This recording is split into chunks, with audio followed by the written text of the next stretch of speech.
Michael McDowell interrupted our time. I want to spend a little bit more time with the interviewing, but it's okay when a Cup driver comes over here and asks for freaking advice on how to drive a truck. According to your stat man over here, Vince, he hasn't run a truck in 15, 16 years. Can you really offer a big-time Cup driver, a Daytona 500 winner, advice on how to drive a truck? I would say advice, just more information.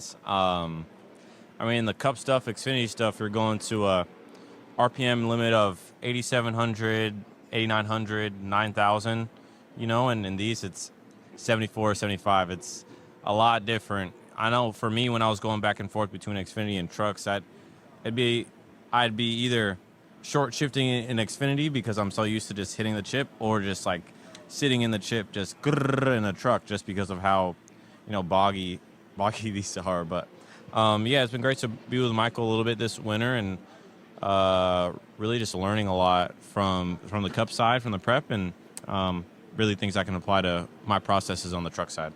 I was talking to Vince earlier about what it means to have a Michael McDowell on your team. Granted, the dude can win races, veteran driver, but it's the inside baseball that he brings to Spire Motorsports for guys like yourself that really you can't put a price on. For sure. I mean, it's invaluable, you know, to have really all three Cup guys be kind of hands-on. Michael the most, for sure. You know, willing to listen to me, willing to, you know, provide information and advice for myself, and not just for the technical and driving things, but the off-the-track stuff, whether it's time management, scheduling, really just how to balance everything as you grow into a young adult and into a man. So it's been super, super great to have those guys around, and I'm super thankful to be teammates with them and, you know, the other Cup guys that'll be driving for Spire in the Truck Series this year. If you follow you on social media, you see that you're big on goals, you're big on motivation. Goals for 2025 in the Truck Series, ultimately, I understand it's a championship. But outside of that, where do you want to see the improvements for Rajah Caruth? Yeah, just I feel like I brought down the mistakes in year two than from year one for me, and I think I just want to improve on that even more and just have as seamless of a year as possible. I know the success will come. I know the stage wins, the top fives, the wins, that'll all come in time, and everything will work out the way it's supposed to. But just making sure in those moments that I'm just doing my job, and I know everything will work out the way it's supposed to. So there's a picture I've got last year Daytona where Bubba Wallace walked up to you, and he's giving you advice. And talking to Bubba yesterday, he says Rajah and I are damn near at the same level to where we're both giving each other advice. You know, looking at, you know, the success that Rajah's had has been really neat, and knowing that I've played a small role in that has been really cool. And we're getting to the point now where we're bouncing, you know, ideas off of each other, and it's not just coming to me for, you know, hey, how do you get around this place? It's like, hey, what'd you feel? Although he's a different manufacturer, he still gives me some secrets. Hope that doesn't get him in trouble. But that's just how it rolls. And I think if we can both continue just to work hard and be successful in the sport, we let our results do all the talking. It's cool because obviously he has a son now, and that's super great to see. And really just knowing, you know, his cousins, his family, and everything is super cool to have that relationship with him. So as far as the driving stuff, I don't know. I mean, I remember in 23 when he ran some races for Tricon, we kind of just talked a little bit about, you know, Darlington and Wilkesboro and some of those places. But hopefully he runs a few more truck races, or hopefully I can, I don't know, run an Xfinity race or a Cup race at some point and be around him. So dream big. One other thing I talked to him about was it's Black History Month. And last weekend, Malcolm Stewart did something he's never done. He won in the 450 class. I know you don't follow Supercross that much, but you certainly heard about it. A black man on a 450 winning, first time, I guess, since his brother James, was huge. There wasn't a dry eye in the house for those who have followed the Stewart's career. That's a big deal, man. It's super special. And James was in the booth, right? Yeah. That was, like you said. In his hometown, he wins it, man. That's a BFD, man.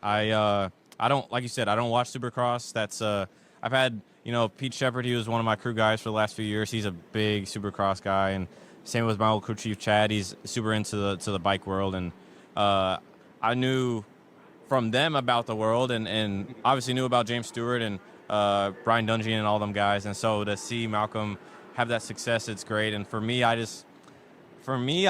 imagine how that would feel for getting a win at like Richmond or something. That's been a place I've honestly struggled a little bit in the truck series, but I've been getting better every time we've gone there. And it's a big deal, like you said, for Black History Month, and what we represent in our industries with not a lot of us in terms of being the ones to ride the bikes or drive the race cars and race trucks. So whenever we can have success, it should be celebrated, because we have our history is American history for sure, and it's great to have that success for him and his family, and hopefully we can do our part over here in this garage. You've admitted that you're an introvert. And introverts sometimes don't say a lot of things that they want to say, but you're starting to say things. You're starting to come out of that hole, which is a pleasure to see. And you're not afraid to say on your website, one of 3 African-American drivers to win in the Big Boys series, Wendell Scott, Bubba Wallace, and you with last year. How do you push that without rubbing some people wrong, or you don't give a damn, do you? No, I mean, it's a fact, isn't it? It's a fact. I mean, look, everybody in racing has had people help them get to where they are, and my story is no different. I just started a lot later, being 16 and 17 years old, and performing well enough on iRacing to get, acknowledged by Rev Racing and the NASCAR Drive for Diversity program. But, they provided the platform for me when I first got started, and I worked my tail off to get, into opportunities to race in the Xfinity Series with Alpha Prime and with Hendrick Motorsports, and then Spire and GMS with Chevrolet. So, it's just authentic to me, man, and to be representative of my culture, of really my background is such a blessing, and I really cherish that. So, and now, to represent not only that, but really the Hendrick name, the Hendrick family, the auto group, and HendrickCars.com, obviously, it's a dream come true. So I'm living a dream right now and just trying to enjoy the journey and focusing on my processes so that way we can get some good accolades on the racetrack. I had a long conversation with Joe Gibbs 3 or 4 days ago, and it always comes out that I'm a Cowboys fan, right? Listen, don't shake your head. Listen, I know you're from that area, but wouldn't it be kind of cool, given the opportunity when there is a Joe Gibbs car, whether it's trucks, Xfinity, or the Cup Series, to beat up on Joe Gibbs, the world champion Super Bowl coach of the Washington Commanders? Yeah, man. That's a loaded question. It is. I know. First of all, I'm super proud of the franchise. I remember, like, when I was a kid, people used to say, like, the Deadskins and stuff like that. It used to be a laughing stock in school. Like, people that were Cowboys fans used to say DC stood for Dallas Cowboys, and that, oh, my gosh. But super proud of the organization, proud of the new ownership group, the new head coaching staff. Obviously, Jaden. He's from Dallas. Yes, I know he was. He also was at Atlanta first, or before that. Thank you. But yeah, just super proud of the team, and any way we can bring support to the DMV and DC in particular is super special. So super proud. I want to try to go to training camp in a little bit, and I guess that would be in the summertime. Right. Go and check it out when we're in Richmond. So super proud. Last thing, I'm in Phoenix. Crasher and I, SpeedFreaks, are based in Phoenix. The Sun Devils had this skinny little quarterback. He blows up, goes to LSU, and now he's playing for Washington. I remember this skinny little kid that couldn't fit into a fire suit back in the day with ARCA. And now hell yeah. You're starting to fill it out, get more confident. The intro and introvert's starting to wear its way out. I like what I'm seeing, man. Is the confidence better? I'd say so.